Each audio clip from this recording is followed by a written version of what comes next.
Olá, querido amigo, tudo bom? Que alegria estar com vocês em mais um devocional.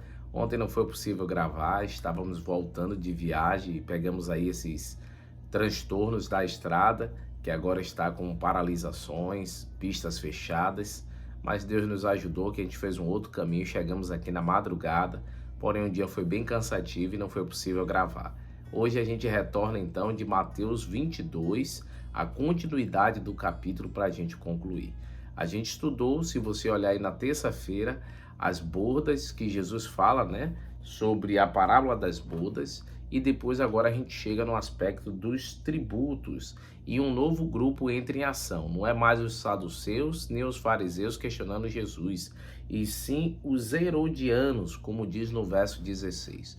Os herodianos não eram um grupo religioso, mas eram um partido político que tentava fazer essa ligação aí política religiosa, apoiava a Roma e eles traziam o paganismo se unindo ao judaísmo. Os fariseus normalmente não tinham amizade com este grupo, mas o utilizava da sua influência quando era necessário e trazia algum benefício para eles. E nesse foi o momento que eles tinham um benefício, que era ajudar a questionar a Cristo.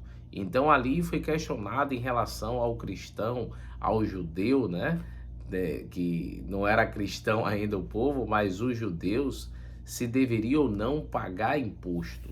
E ali então Jesus pediu no verso 19 para mostrar-lhe a moeda do tributo. Jesus queria deixar claro a quem pertencia a moeda.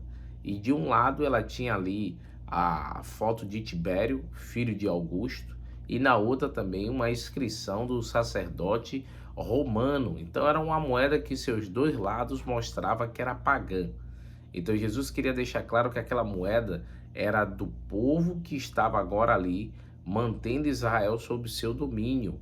Então eles deveriam pagar a César o que é de César e dar a Deus o que é de Deus. Jesus então separa o aspecto religioso do político. Parece alguma coisa comum aos nossos dias? É o que a gente deve fazer. A gente precisa entender que, como eu até falei aqui, votar, o direito de a gente exercer nosso direito de votar de forma democrática, e isso é dar a César o que é de César. Porém, nós como igreja adventista, a gente não é a favor que pastor seja candidato a aspectos políticos, a cargos. A gente não vende voto, a gente não mistura as coisas e nem obriga os irmãos a votar no candidato A ou B. Então deve haver uma diferença entre o que é político e o que é cristão e o que é religioso. E esse cenário agora político atual deixou mais claro que misturar não é bom para ninguém. Então fica aí a lição pelo texto que Jesus falou. E aí agora volta a cena os saduceus. Os saduceus eles não criam na ressurreição. Eles criam parcialmente na Bíblia. E ali então eles questionam a Jesus contando uma história de uma mulher que casou várias vezes. Um comentarista que eu tenho usado aqui no canal, chamado Mário Veloso, ele dizem que essa história provavelmente foi utilizada de um livro não canônico chamado Tobias, onde ele fala sobre a filha de Raquel, onde ali ela casou várias vezes e então o questionamento deles é a quem pertenceria aquela mulher, quem seria o marido dela, já que os maridos haviam morrido, e na ressurreição seria para quem. O interessante é porque os saduceus, eles, quando falavam sobre a ressurreição, um dos motivos de eles não acreditarem é porque, na visão deles, a pessoa quando ressuscitasse ia continuar a vida da onde parou. Então aquela mulher, ela ia ser esposa de quem, se já havia morrido esses maridos?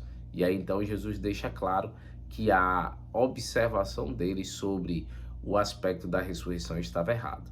E então Jesus esclarece primeiro que na ressurreição a gente seria como os anjos. Então ali tinha outros ouvindo, tinha os judeus também, vários judeus, e eles criam que os anjos não comem, não bebem, não se casam, e não faz nada sem a ordem de Deus. Então ficou claro para eles o ensinamento de Jesus.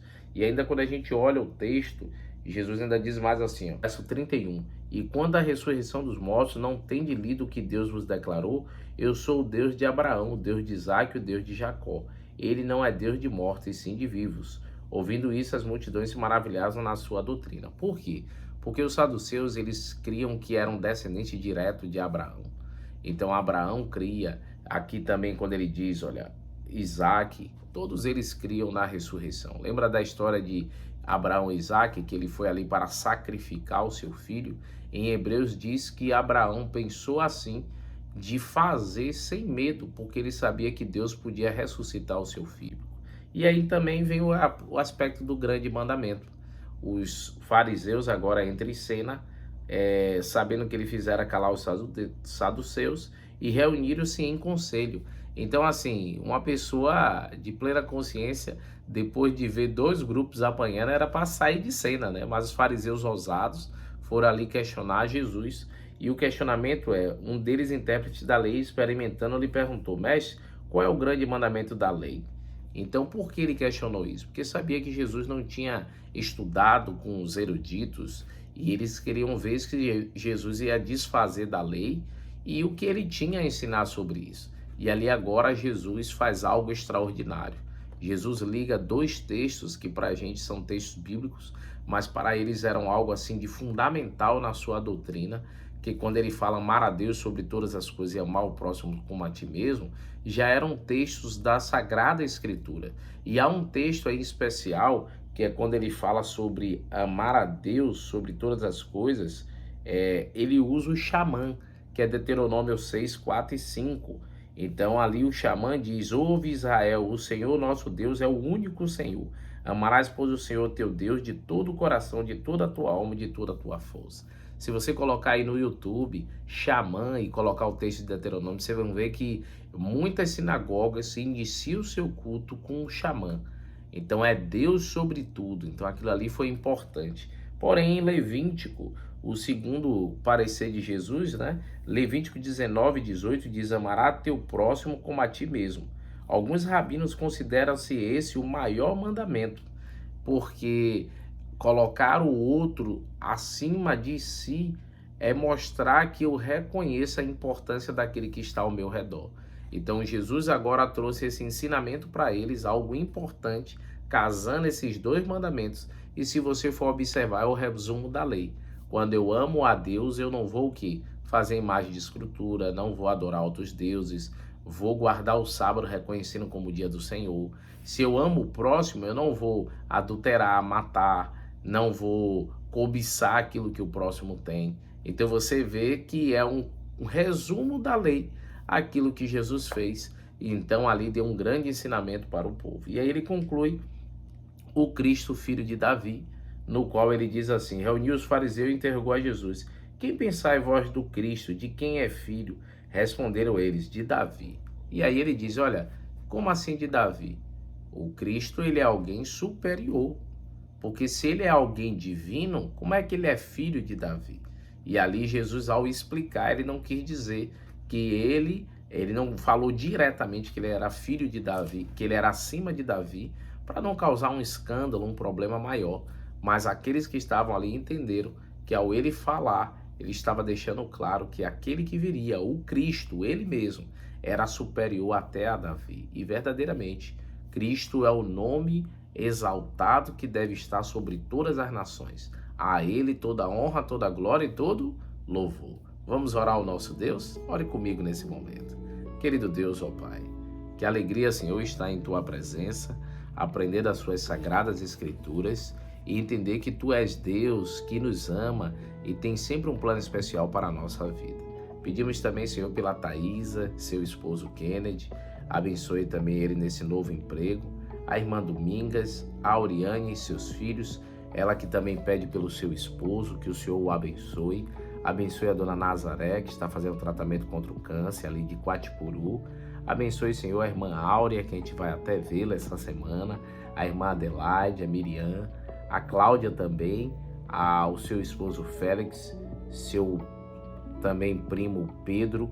Abençoe o Paulo Ronaldo, ali de Cametá, abençoando também seus amigos, seus projetos como membros da igreja.